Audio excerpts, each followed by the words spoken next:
সূরা আলে ইমরান। রহমান রহিম আল্লাহ তাআলার নামে। স্মরণ করো যখন ইমরানের স্ত্রী বলল, হে আমার মালিক, আমার গর্ভে যে সন্তান আছে তাকে আমি স্বাধীনভাবে তোমার দ্বীনের কাজ করার জন্য উৎসর্গ করলাম।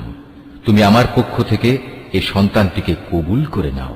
অবশ্যই তুমি সব কথা শোনো এবং সব বিষয়ে জানো। অতঃপর একসময় যখন ইমরানের স্ত্রী সেই সন্তান জন্ম দিল, তখন সে বলল, হে আমার মালিক, এ কি? আমি তো দেখছি একটি মেয়ে সন্তান জন্ম দিয়েছি। একটা মেয়েকে কিভাবে আমি তোমার পথে উৎসর্গ করব? আল্লাহ তাআলা তো ভালোভাবেই জানতেন ইমরানের স্ত্রী কোন ধরনের শিশু জন্ম দিয়েছে। আসলে আল্লাহ তাআলার কোন কোন কাজের জন্য ছেলে কিন্তু কখনো মেয়ের মতো হবে না।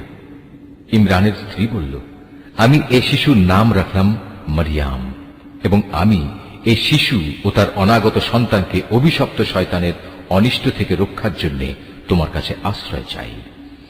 আল্লাহ তাআলা ইমরানের স্ত্রীর দোয়া কবুল করলেন এবং এই মেয়েটিকে অত্যন্ত আগ্রহ ভরেই গ্রহণ করে নিলেন, এবং ধীরে ধীরে এই মেয়েটিকে তিনি ভালোভাবে গড়ে তুললেন।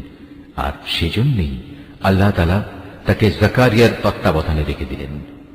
বড় হবার পর যখনই জাকারিয়া তার কাছে তার নিজস্ব ইবাদতের কক্ষে যেত, তখনই দেখতে পেত সেখানে কিছু খাবার মজুদ রয়েছে।